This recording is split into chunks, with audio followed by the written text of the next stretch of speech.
أنتم تستمعون إلى بودكاست Self Synergy and Impact مع Leadership Coach و Attachment Styles Expert دكتور يمنى المصري، حيث نناقش في كل حلقة مفاهيم وأدوات تساعدنا على فهم أنفسنا، تحسين علاقاتنا، وزيادة فاعليتنا كقادة ومؤثرين.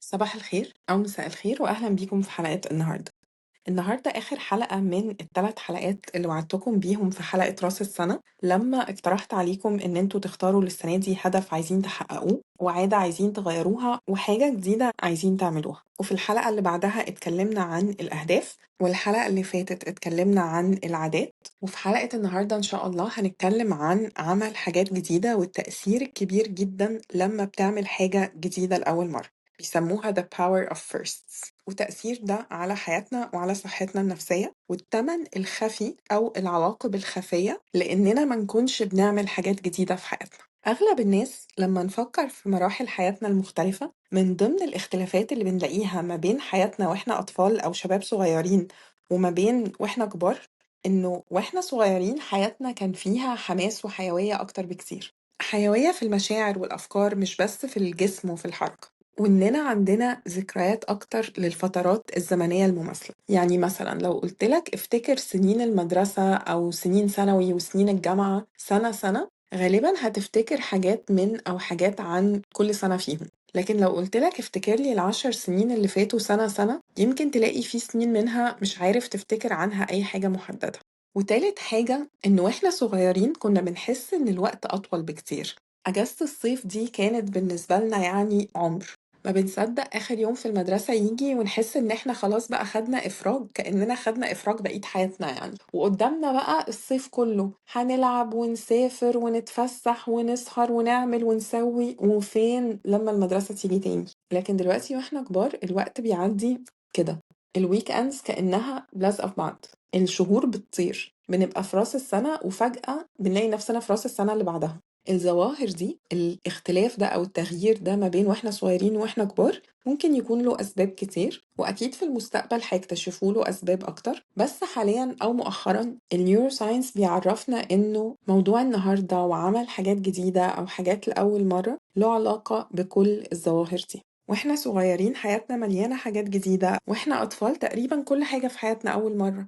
ولو فكرت حتى في سنين الجامعة مثلا، في أول يوم رحت فيه الجامعة، وأول يوم في كل مادة أو مع كل دكتور أو مع كل معيد، وأول مرة اتعرفت على كل حد من الأصحاب اللي هتعملهم في الجامعة، وكل ترم حاجات جديدة لأول مرة.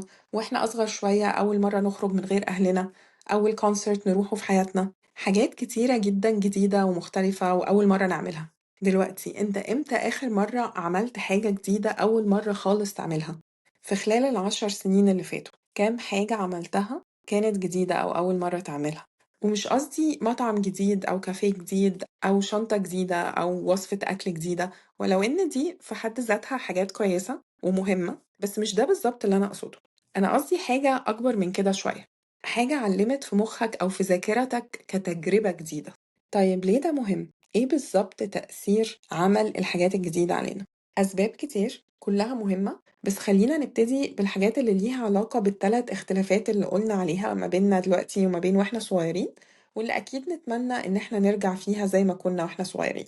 أول حاجة الإحساس بالحماس والحيوية والانتعاش النفسي اللي كنا بنحسه أكتر لما بنعمل حاجة جديدة. ده بينشط الدوبامينرجيك سيستم في المخ، بيطلق الدوبامين، فبيزود الإحساس بالدافع والفضول والمكافأة، وده اللي بيخلينا نحس بالإثارة والانتعاش لما نعمل حاجة جديدة. وأكيد كلنا مجربين الموضوع ده، الحاجات الجديدة واللي فيها تغيير كبير بيبقى فيها إثارة وإحنا بنعملها، بس الأهم كمان إن بعدها بنحس بالانتعاش، وبنقعد فترة بعدها حاسين بدرجة من الانتعاش النفسي أكتر بكتير من اللي كنا حاسينه قبل ما نعملها. تاني حاجة هي تعزيز تشكيل الذكريات. التجارب الجديدة بتخلي المخ يشفر ويخزن ذكريات أكتر، وبتنتج حاجة اسمها فلاش بالب ميموريز، ودي ذكريات فيفيد أكتر، يعني فيها تفاصيل وحياة أكتر وبتعيش فترة أطول نتيجة لأنها غنية عاطفيا وحسيا.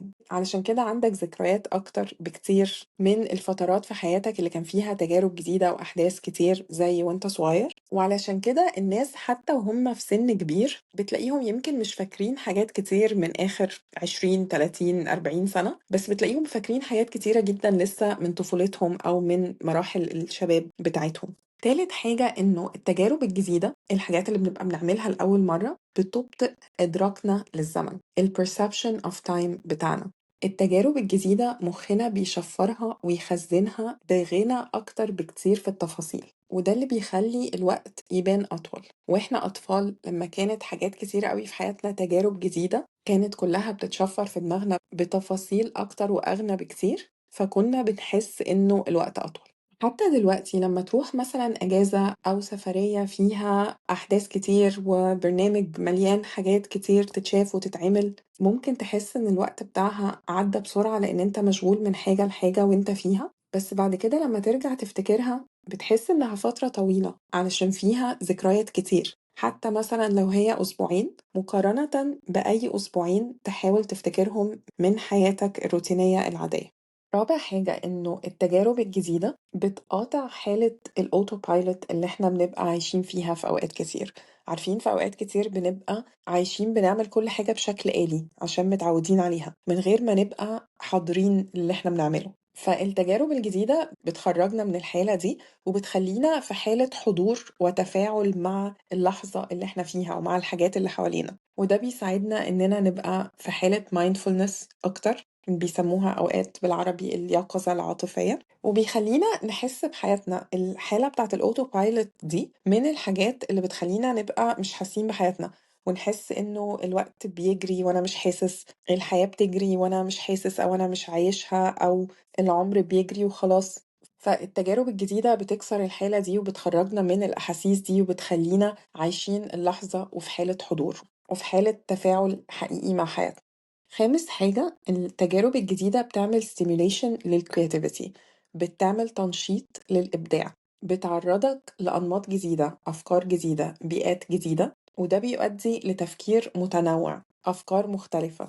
من أحسن الحاجات اللي تقدر تعملها لما تحس إن أنت stuck وأنت بتحاول تعمل حاجة creative، يعني بتشتغل على حاجة مطلوب فيها إبداع ولاقي نفسك واقف مش عارف تنتج، من أكتر الحاجات اللي ممكن تساعدك هي إن أنت تعمل حاجة جديدة، حاجة مختلفة، حاجة بره الروتين بتاعك وبره اللي أنت متعود عليه. سادس حاجة بتعملها التجارب الجديدة هي إنها بتوسع منظورك، بتكبر فرصك، بتساعدك إن أنت تعمل connections، بتفتح لك أبواب جديدة لعلاقات غير متوقعة، لفرص في الشغل أو في الهوايات، بتخليك تكتشف موهبة أو اهتمام أو جانب في شخصيتك ما كنتش عارفه. وتخيلوا حتى المنظور بمعنى حرفي، انت لو في مكان كبير، في قاعة كبيرة في متحف مثلا أو في استاد أو في أي حتة، حسب انت واقف فين، في كل مكان هتقف فيه هتشوف منظور مختلف، في حاجات هتشوفها ما كنتش شايفها من الحتة التانية. فكل ما تروح حتت أكتر كل ما هتشوف حاجات أكتر، كل ما تقف في أماكن ما وقفتش فيها قبل كده كل ما هتشوف حاجات ما شفتهاش قبل كده.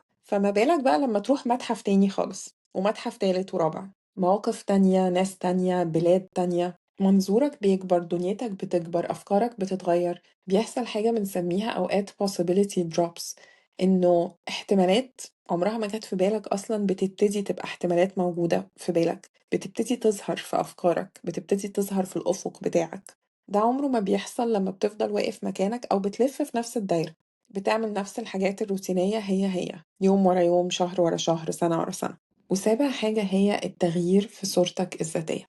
لما بتعمل حاجة جديدة، لما بتمر بتجربة جديدة، وخصوصا لو كانت حاجة انت كنت خايف ان انت تعملها او كان نفسك تعملها من زمان بس شايف ان انت ما تصلحش، ناس تانية تقدر لكن انت ما تقدرش، او ان دي حاجة انت ما بتعرفش تعملها او مالكش فيها. عارفين نوعية الحاجات اللي بعد ما بنعملها بنقول يا عمري ما كنت اتخيل ان انا اعمل كده. لما بتعمل حاجة من الحاجات دي بيحصل شيفت في صورتك الذاتية، بيحصل فيها تغيير، بيحصل فيها حركة، حركة إيجابية، وممكن تبقى حركة إيجابية مقصودة لو أنت من الأول مختار الحاجة الجديدة دي زي ما أنا اقترحت عليك من كام حلقة، وفقا لأنت عايز تغير ايه في حياتك، انت عايز تبقى مين بعد سنة أو بعد سنتين أو بعد 3، واخترت انك تعمل حاجة جديدة، حاجة كان نفسك تعملها وما عملتهاش، تساعدك في ان انت تقرب صورتك الذاتية للصورة اللي انت عايز تبقى عليها.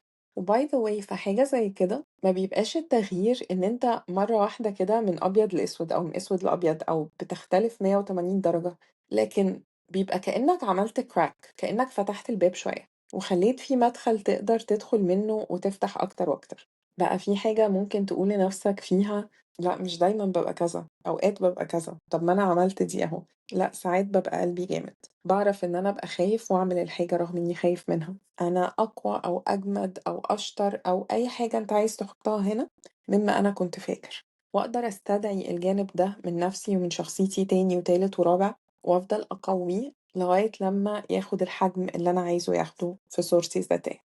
طيب ايه هو التمن الخفي او العواقب الخفية لعدم فعل اشياء جديدة او تجنب التجارب الجديدة؟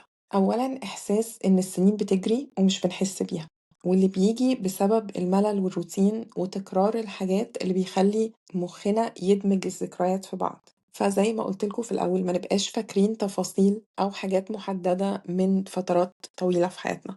ثانيا، الجمود العقلي وتراجع القدرات المعرفية mental stagnation و cognitive decline.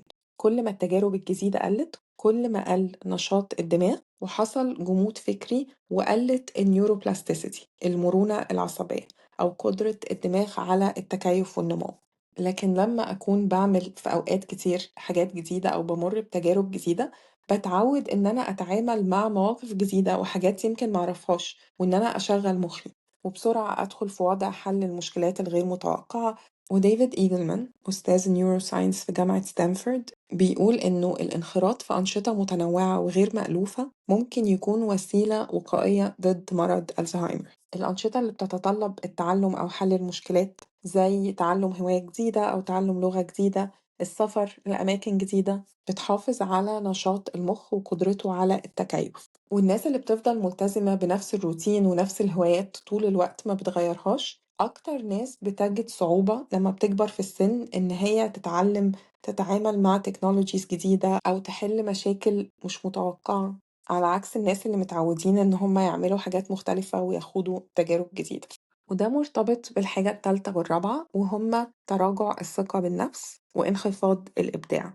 لما أكون بلاقي نفسي مش عارف أتعامل مع أي حاجة جديدة ومعنديش جرأة إن أنا أخوض تجارب جديدة، ده طبيعي بيقلل ثقتي في نفسي. والعلاقة ما بين التجديد والإبداع اتكلمنا عنها في الجزء الأولاني، فعدم التجديد بيكون له الأثر العكسي، ما بتعرضش لأفكار ومنظورات جديدة، وبالتالي ده بيقلل قدرتي على الإبداع. خامس حاجة هي زيادة الخوف من المجهول. كل ما قل تعرضك للمواقف والتجارب الجديدة، وخصوصا لو ده بيحصل بسبب الخوف، كل ما خوفك منها هيزيد وهتدخل في حلقة من التجنب والخوف المتزايد. وآخر حاجة هي إنه الحياة نفسها بتبقى أقل ثراء وأقل تميزا من غير تجارب جديدة، لأن نوع الذكريات الغنية عاطفيا وحسيا، عارفين الفلاش بالب ميموريز اللي اتكلمنا عنها في الأول، بتقل نسبتها في حياتك. لو رحت أجازة مثلا وقررت إن أنت تقضي الوقت قاعد ريلاكسنج بتستجم وخلاص، دي مش حاجة وحشة وفي أوقات كتير بنبقى محتاجينها، بس ده بيخليك ترجع بذكريات عادية للرحلة ومش ذكريات كتير، بدل ما ترجع بذكريات ولحظات ما تتنسيش تفضل سنين وسنين تحكيها وتفتكرها وتعيشها تاني وتبتسم أو تضحك. فزي ما انتوا شايفين إن احنا نعمل حاجات جديدة، حاجات ما عملناهاش قبل كده، نخرج من الروتين والكومفورت زون والحاجات اللي احنا متعودين عليها وبنعملها بشكل تلقائي على الأوتو بايلوت، مش بس حاجة مهمة علشان سعادتنا وصحتنا النفسية وعلشان حياتنا تبقى غنية وفيها ذكريات فيفيد بمشاعر وألوان، بس كمان مهم علشان الحفاظ على مرونة مخنا، قدرته على التكيف وثقتنا في نفسنا وصورتنا الذاتية. فأيا كان الحاجة الجديدة اللي انت اخترت ان انت هتعملها السنة دي أو لسه ما اخترتهاش وهتقعد تفكر وتختار، أتمنى إنه الكلام اللي قلناه النهاردة يكون شجعك إن أنت تبتدي فعلا تاخد الخطوات أو تخطط أو تشوف هتعملها إمتى، ويمكن لما تعملها ده يفتح لك أبواب لحاجات تانية وتلاقي نفسك على آخر السنة عملت بدل الحاجة 2 و3 و10. النهاردة هسيبكم مع مقولة لتوماس جيفرسون بتقول: If you want something you've never had, you must be willing to do something you've never done. لو عايز حاجة عمرها ما كانت عندك لازم تعمل حاجة عمرك ما عملتها. لو عندكم أي أسئلة، تعليقات أو اقتراحات تقدروا تبعتولنا على الإيميل podcast@yumnalmasri.com. لو الحلقة عجبتكم ممكن تسيبوا ريفيو، ولو حاسين إن حد تعرفوه ممكن يستفيد من الحلقة بتاعت النهاردة ياريت تبعتوها له. لو عايزين تتابعوا الحلقات الجاية ممكن تعملوا سبسكرايب علشان مفيش حاجة تفوتكم وعلشان ده بيساعد البودكاست إن هو يستمر. دي كانت حلقة النهاردة، ونتقابل إن شاء الله على خير في الحلقة الجاية.